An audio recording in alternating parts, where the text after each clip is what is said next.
I know you've done some work in the 4D arena, Andrew. Can you tell us where the 4D market is at the moment?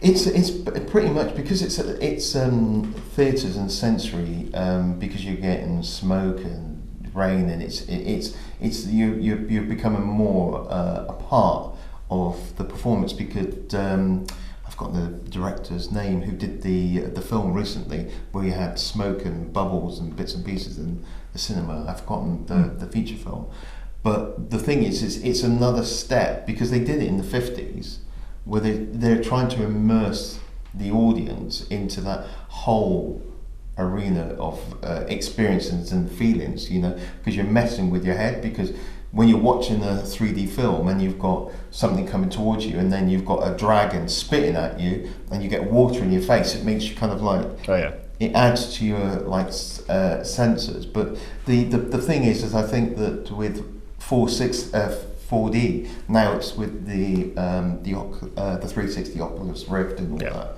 I think it's another step, because everyone who's been putting those headsets on are really immersing themselves into, and they've got Alton Towers as well, the 360 ride. So you're on a roller coaster, and then they can sync up all the headsets. So wherever you're looking, you're getting affected. So I think the way that we're progressing with technology and films and everything, as I said, I think it's going to get to the point where you're going to have holographic technology very soon. And I, for one, will be first lining up, not for that sort of experience. I was going to say, what are emerging technologies are exciting you at the moment? Can I start? Let's see, emerging technologies. Well, actually, a lot of them are medical, but as far as film goes, I'm continually impressed with all the different cameras that are coming out. Definitely getting better and better, which is really nice.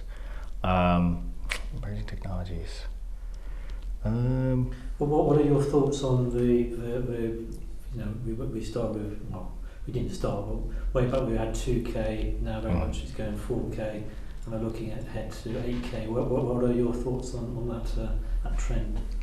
Well, it's always going to increase. I mean, and it's kind of crazy because we'll continually have to buy a new deck or a new this or a new that in order to keep up with everything.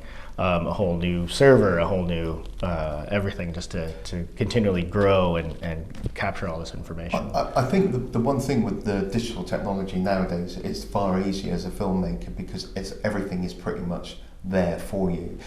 Without, if in the digibeta stage you had tape formats or DV stage, but now it's all tapeless, and it's kind of like you take the card out, put it in, and you've got instant access to your data straight away.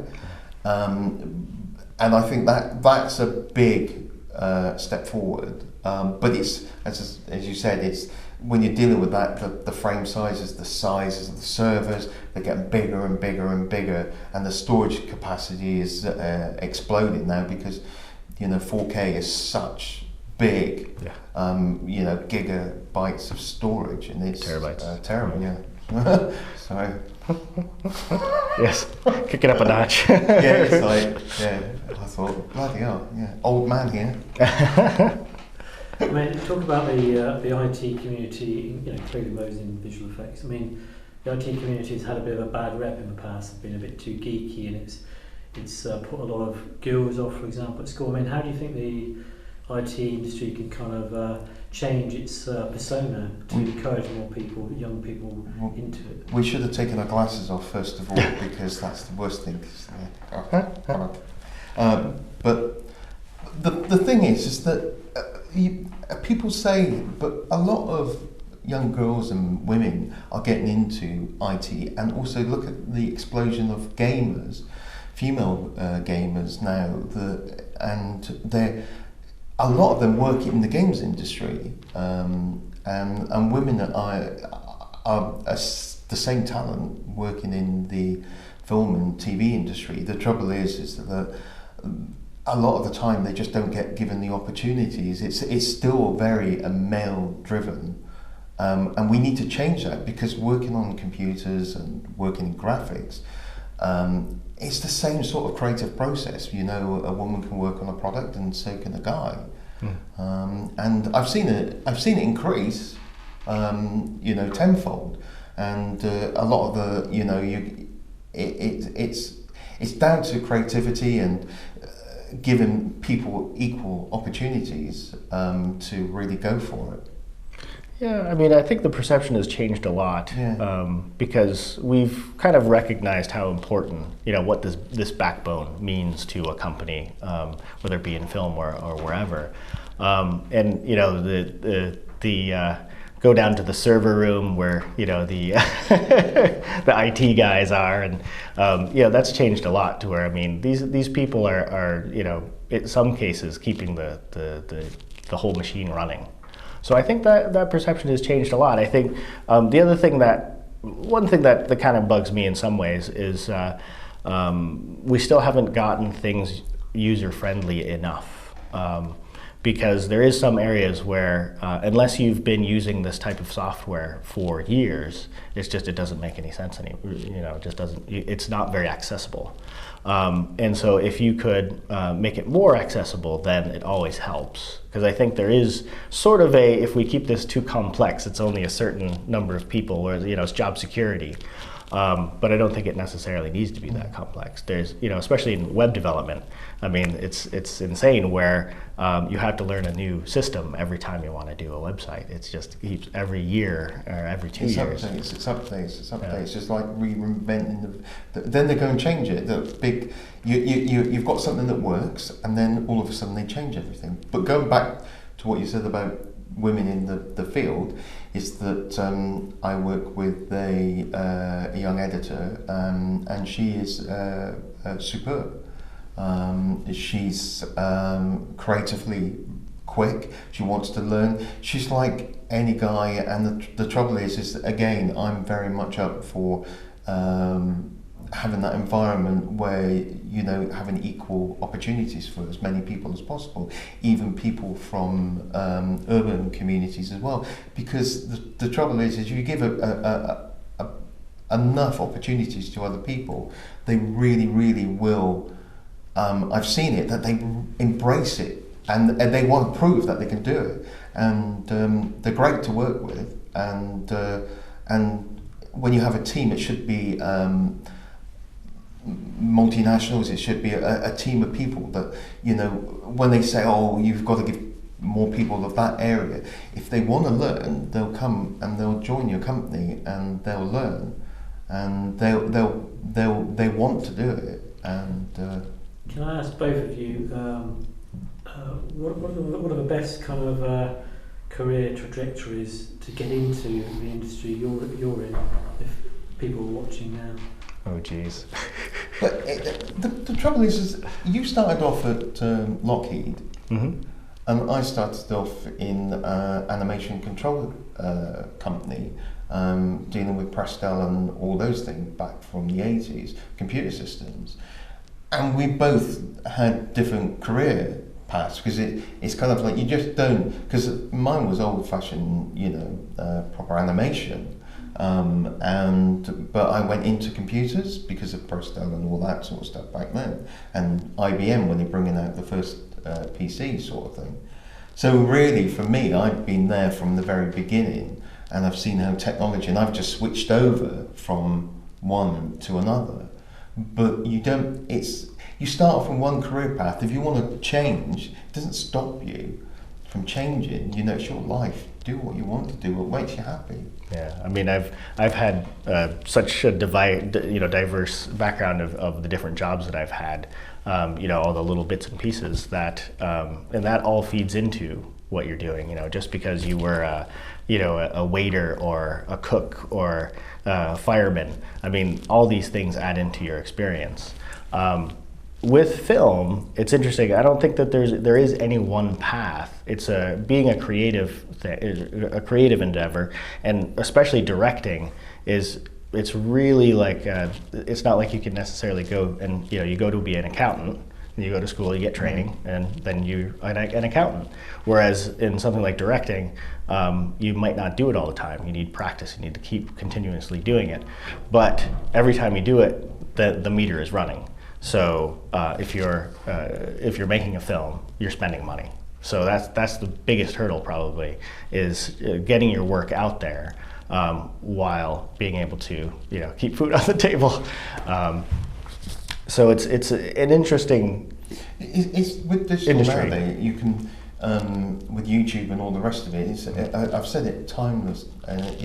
Pick up a camera. The kids nowadays, if they've got instant technology available, edit suites. It was like, oh my goodness, it's like available on Windows straight away. Just a basic package that you can get a really cheap camera and you can go out and record. Yeah, you know, your first couple of works may be a bit, but you learn the process. Yeah.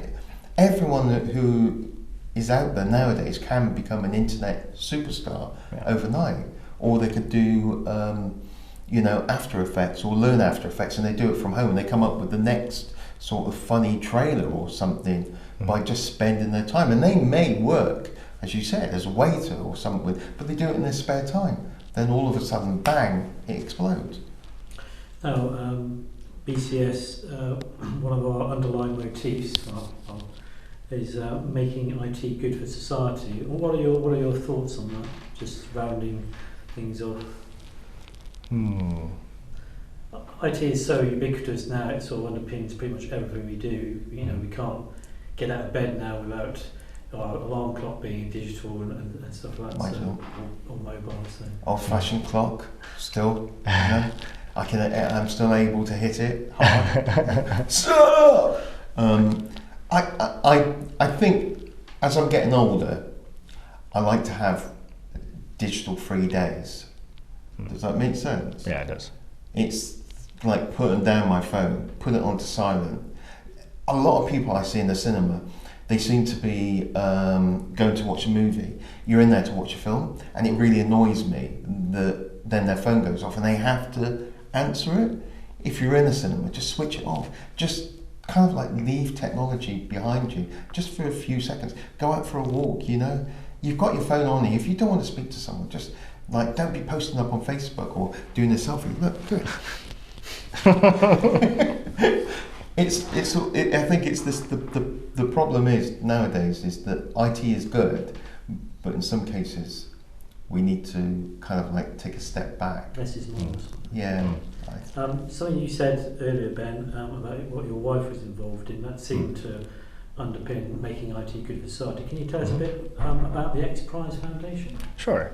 She works for XPRIZE Foundation, and their tagline is solving the world's grand challenges. So they run competitions. So if you have a wealthy benefactor, you have a corporation, they connect them with a certain prize, and so the idea is that using technology, innovations in technology to solve these problems, whether they be the Ansari XPRIZE was to basically create private space flight. So they ran the competition for 10 years to create spacecraft. And so you had teams that did that, and now from the winning team actually came Virgin Galactic. And then they did a ocean cleanup XPRIZE, and that was Wendy Schmidt who sponsored that, which they totally exceeded, the teams totally exceeded what was perceived as the maximum, like, fastest and best cleanup of oil in seawater.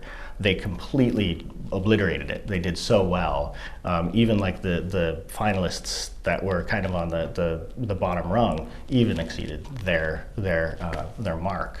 So the one that she's working out now actually is the Ocean Discovery XPRIZE, and that is to actually develop unmanned, essentially submarines, in order to, from land, have it launch, go into the water, and the objective is to map the seafloor, because our maps are so low resolution at this point. We have higher resolution maps of Mars than we do the sea, because it's really difficult, actually. So these are robotic, little robots going around and mapping the seafloor. And actually NOAA has put up a million dollar. So that's a $6 million prize, and NOAA put up a $1 million kind of bonus prize in order to create a sensor that can, say, sniff out if a plane goes down. It can actually sniff the chemicals and find the plane. So it's really neat. So it's all about that. So they have a tricorder XPRIZE in order to non-invasively diagnose through just kind of waving the tricorder. Just like How can people get involved with this? Is it for anybody? Or? It is for anybody. They do have their website, xprize.org. You can, if you want to donate, if you want to become kind of there's I think it's called the Challenge Circle, Vision Circle. Sorry, I don't quite remember. But they have where you can actually donate yourself, or you can kind of become just involved to kind of spread the word. Do you have the website? Yeah, I believe it is xprize.org. So remember a little caption down there. Just So, any final sort of advice to people who are thinking of moving into the special effects industry from both of you? I always say that start on the free programs to begin with when you're a kid. If you like gaming, if you want to go into the games industry, or it's just like spending time with graphics programs and playing around with the free. There's a lot of shareware and free graphics programs, and then build up.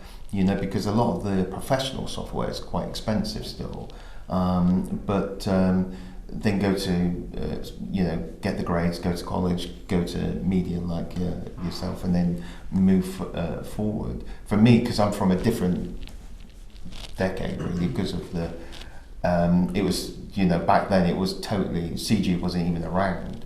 So for me it was a natural progression as the industry and the computers were changing and technology and the graphics programs were first coming out. That's how I learned, because it was like way back.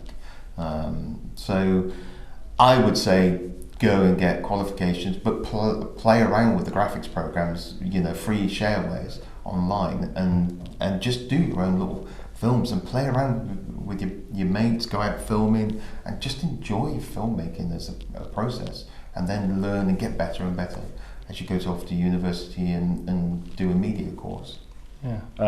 Actually, Autodesk has a student version of 3D Studio Max. The Foundry has a free version of Nuke, their Nuke compositing software. And there's a couple more that they're really interested in getting people to use their software. So it's really good that they're doing that. And start when you're young, really. Just if you're interested in that, just persevere with it, because but there's so many tutorials on YouTube. Oh, yeah. And they're fascinating and they're really helpful. Photoshop and all those, just go online. If you're unsure, YouTube or Facebook or whatever media, If I might say, just to get back to your question of how IT can help. Yeah. I think one of our biggest challenges is going to be cybersecurity. So that's going to be a big deal. If they can hack your phone, if they can hack your email, if they can, these sorts of things. And so I think that's going to be a big area. And as far as bringing in more types of people into IT, I think the roadblocks are much lower now. I think that it's not the same world as it was before. So I really like seeing female IT people, and where my brother works, they have females there, and most of my crews, they're often almost all mostly female and stuff. So it's I think it is a changing world, but that's going to be a big issue is cybersecurity, and they're talking about AI and all these different possible issues, but I think that as long as IT is supporting us and maybe being more proactive, it's the thing is that cybersecurity now, as we said earlier about Dropbox, It's your data is up there, and you've got to safeguard it. And the trouble is, no matter how well the encryption gets, you're always going to have someone that it's like their challenge. It's like their cake, that they've got to have that cake. They've got to say, "Look, I've done it." And you hear it on the news daily about cybersecurity, and it's something that we need to spend more time looking at.